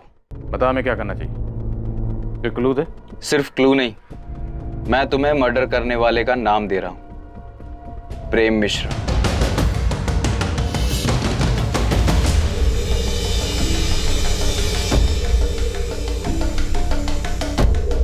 बिना पिछले 2 महीने में तो किसी भी अपराधी की बेल नहीं हुई है। क्या फिर भी आप अपने रिकॉर्ड में चेक करके बता सकते हैं कि प्रेम मिश्रा अब किसके साथ सेल शेयर कर रहा था और उनमें से कौन कौन बाहर है और किस किस से उसकी बातचीत थी? तो शायद हमें थोड़ी हेल्प हो जाएगी। पर मुझे लगता नहीं है कि प्रेम मिश्रा ने कुछ किया होगा। तुम्हें तो पता ही है कि ये स्टेट शीटर्स बिना अपने फायदे के कोई भी काम नहीं करते। और भला यहाँ जेल में बैठकर प्रेम मिश्रा क्या दे सकता है उन्हें? सर, फोन इलाहाबाद के पीसीओ से किया गया था, लेकिन पीसीओ वाले को याद नहीं है कि फोन किसने किया था। इस तरह अचानक से फोन आना, प्रेम मिश्रा का नाम लेना, वैभव जोशी मर्डर केस की याद दिला रहा है। याद है वो नौकरी के नाम पर झांसा देने वाले रैकेट की इन्फॉर्मेशन के लिए फोन आया था, जो योगेश पाल ने हमें गुमराह करने के लिए किया था। सर, एक कॉल भी वैसे ही लग रहा है जैसे वैभव जोशी मर्डर के टाइम पर आरती से गुमराह करने के लिए हमें किया गया था। लेकिन इस बार शायद मोहन ठाकुर से डाइवर्ट करने के लिए किया गया। नहीं सर, मोहन ठाकुर नहीं लग रहा सर। वैभव जोशी के टाइम पर आरती हमारी प्राइम सस्पेक्ट नहीं थी और उस वक्त हमें गुमराह करने का मकसद था कि हमारा ध्यान अपने प्राइम सस्पेक्ट से आरती की तरफ न जाए। और शायद इस बार भी कातिल हमारी प्राइम सस्पेक्ट लिस्ट में नहीं है। लेकिन वो कौन है जो अभी तक हमारी सस्पेक्ट लिस्ट में नहीं है? गीता? कहीं वो गीता तो नहीं जिससे कॉलर हमारा ध्यान हटाना चाहता है?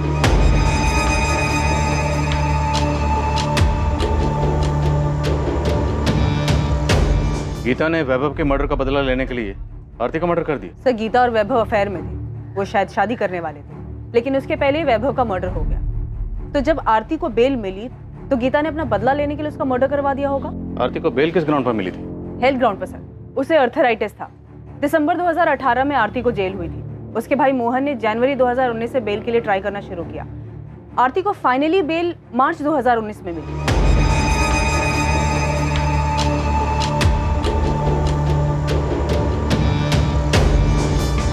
क्या हुआ? पुलिस ने उस बारे में कुछ पूछा? नहीं, पुलिस को उसके बारे में कुछ नहीं पता। अगर बाद में पता चला तो? अब अगर पूछेंगे सब बता दूंगा। वीना, ये वैभव की मां मीनाक्षी जी ने अपना घर कब बेचा था? मीनाक्षी जी तो ये कोठी 8 महीने पहले ही बेचकर चली गई है। तो मीनाक्षी जी की पड़ोसन ने कहा था 8 महीने पहले। 8 महीने मतलब जनवरी 2019 में? Yes sir. सर, आपको मीनाक्षी जी के घर बेचने और आरती के मर्डर में कनेक्शन नजर आ रहा है? हैं कहाँ ये मीनाक्षी जी आजकल? वृद्ध आश्रम में उनसे मिलने गई थी। मीनाक्षी जी, ये पहचाना आपने मुझे? मैं पिछली बार आपसे मिली थी जब वैभव का मर्डर हुआ।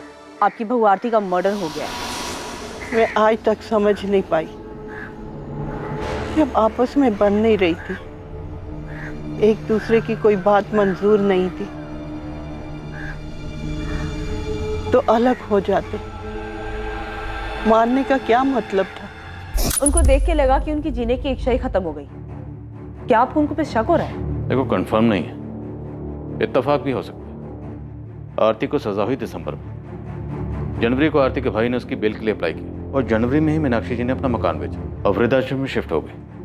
मकान बेचा था तो उसके पैसे मिले होंगे। वीना, मीनाक्षी जी का बैंक अकाउंट चेक करो। Sure sir.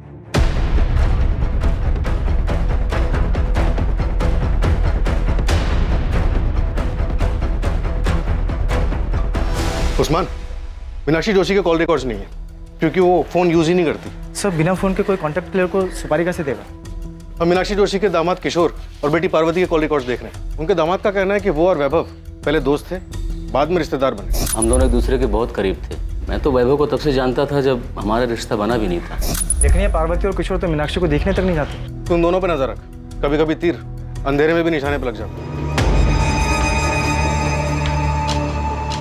मैं मूर्तिगंज पुलिस स्टेशन से assistant sub inspector Veena Shukla बोल रही हूँ। मुझे एक अकाउंट की डिटेल जल्द से जल्द चाहिए। मैं रिक्वेस्ट मेल कर दे रही हूँ, थोड़ा जल्दी कीजिएगा प्लीज।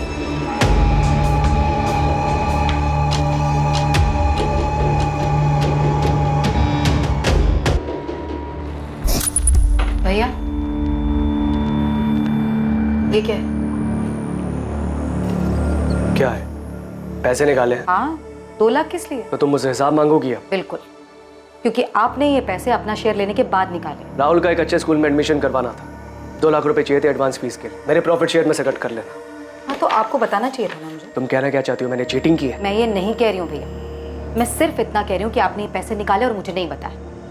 मैं भी जिंदा हूँ, मरी नहीं हूँ। सड़ रही थी तुम जेल में। मैंने दिन रात एक करके पैसा खर्च करके तुम्हें जेल से बाहर निकाला और तुम मुझ पर, अपने बड़े भाई पर चढ़ रही हो। तुम ये बात घर पर आकर भी कर सकती थी ना।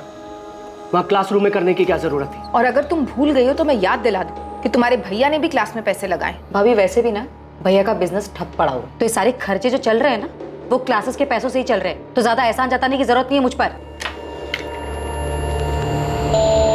हाँ भैया, वैसे एक बात और, दोबारा आप कोई भी ट्रांजैक्शन करेंगे तो मुझसे पूछ कर ही कीजिएगा, फिर चाहे मैं जेल में ही क्यों ना। आप बिजनेस में शेयर होल्डर, मालिक नहीं।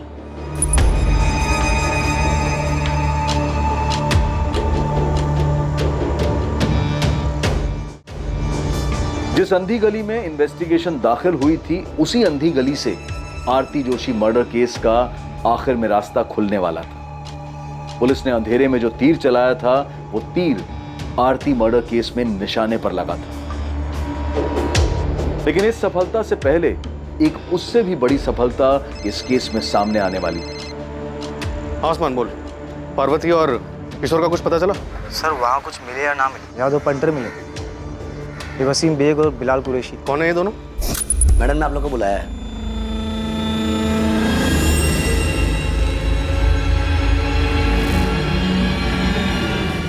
साहब ये वही लोग हैं जिसका स्केच पियोन और उसके एडमिन इंचार्ज ने बनवाया था। इन्होंने आरती का मर्डर किया। साहब आप फौरन पहुंचिए, लगता है सुपारी का पैसे लेने के लिए आए। तू वहीं पे रुक, मैं 5 मिनट में वहां पे पहुंच रहा हूँ।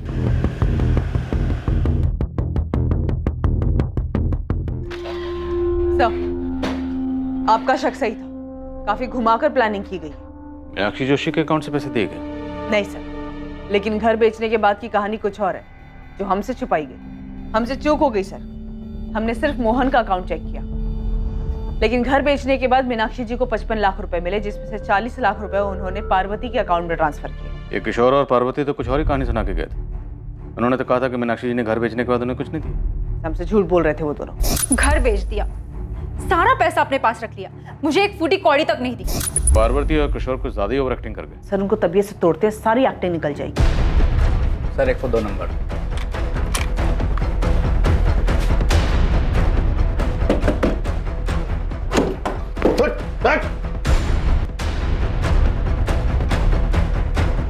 चलिए माँ जी, पार्वती और किशोर आपका पुलिस स्टेशन में इंतजार कर रहे हैं। बैलेंस पैसे लेने आए थे सर। तुम दोनों में से मुझे फोन किसने किया था? मैंने किया था सर, वो भी हमारे प्लान का हिस्सा था। एडवांस कितना मिला था? 4 लाख। और बैलेंस कितना था? 6 लाख सर। आज की तारीख फिक्स हुई थी बैलेंस लेने के लिए। ये 4 लाख है, बाकी 6 काम होने के बाद कल काम हो जाएगा। अच्छा, उसके सीए का नाम सुरेश पुजारी है। एक बार में याद हो गया था भाई, उसके जीएसटी का भी पता करके आए। तुम टेंशन मत लो, कल काम हो जाएगा।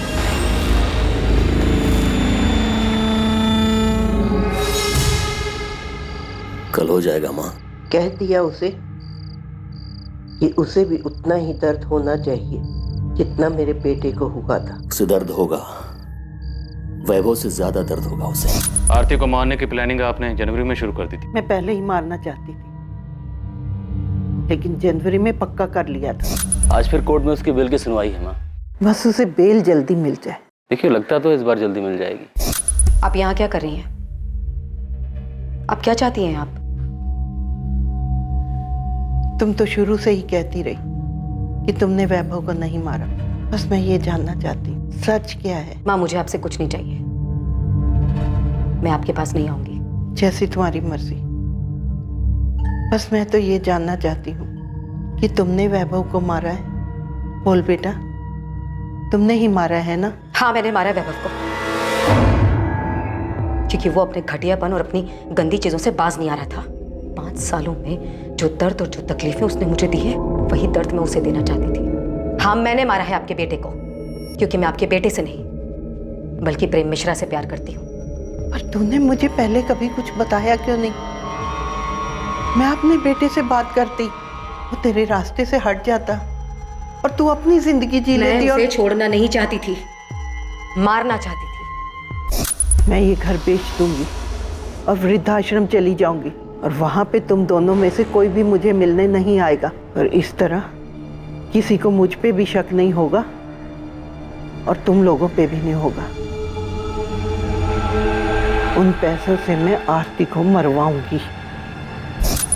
मार दिया मैंने उसे, मार दिया। उसे वही दर्द दिया जो उसने मेरे बेटे को दिया था। मैं कबूल करती, ये सब मैंने अकेले किया है, इसमें मेरी बेटी और दामाद का कोई लेना देना नहीं। मीनाक्षी जी, कानून किसी की मर्जी या खुशी के लिए काम नहीं करता। आरती के मर्डर के लिए दोनों को भी सजा होगी। देखिए, मैंने जो कुछ भी किया, मुझे इस बात का कोई अफसोस नहीं। मैं अपना जुर्म कबूल करता हूँ। मुझे भी कोई अफसोस नहीं है। अपने बेटे की मौत का बदला लेके खुश हैं आप? हाँ, मुझे बदला लेना था। उसने मेरे बेटे को मारा, मैंने उसकी जिंदगी खत्म कर दी। मीनाक्षी जी, आपने सिर्फ आरती की जिंदगी खत्म नहीं की, बल्कि अपनी बेटी और दामाद की जिंदगी भी खत्म कर दी। मोहन और सुषमा को डर था कि बेटे के एडमिशन के लिए निकाले गए 2 लाख रुपए कहीं उन्हें बेवजह आरती मर्डर केस में ना फंसा दे। प्रेम मिश्रा और उसके दोनों साथी वैभव मर्डर केस में जेल में सजा काट रहे हैं। किशोर राजपूत, बिलाल कुरैशी, वसीम बेग, पार्वती राजपूत और मीनाक्षी जोशी को आरती मर्डर केस में बुक किया गया है। कोई ये कैसे सोच सकता है कि किसी की जिंदगी खत्म कर देने से रिश्तों में आई इन दूरियों का समाधान हो सकता है? ऐसे घिनौने विचार सिर्फ एक रिश्ते से छुटकारा पाने के लिए दिमाग में पनप भी कैसे सकते हैं? और ऐसे विचारों को कोई कैसे स्वीकार कर सकता है? आखिरकार वैभव की हत्या से आरती को क्या हासिल हुआ? और बदले की भावना से आरती की हत्या करके मीनाक्षी जोशी, उसकी बेटी और दामाद को क्या मिल गया? हत्या किसी झगड़े का हल नहीं हो सकती और ना ही किसी मुसीबत का अंत हो सकती है, बल्कि ये मुसीबतों की शुरुआत होती है जिसका अंत बहुत ही नुकसानदायक और दर्दनाक होता है। सही और आसान उपाय यही है कि अलग हुआ जाए और अपनी जिंदगी अपनी मर्जी से आगे बढ़ाई जाए। अब मैं अनूप सोनी आपसे विदा लेता हूं। कल रात 11 बजे आपसे फिर मुलाकात होगी एक और नए केस के साथ। और याद रखें, क्राइम और आपके बीच में सिर्फ इतना फर्क है कि आप कितने सतर्क हैं। सतर्क रहें, सुरक्षित रहें, नकारात्मक विचारों से दूर रहें और अच्छे विचारों को जगह दें। जय Hind. For more updates, subscribe to our channel, click the show links and enjoy watching the videos.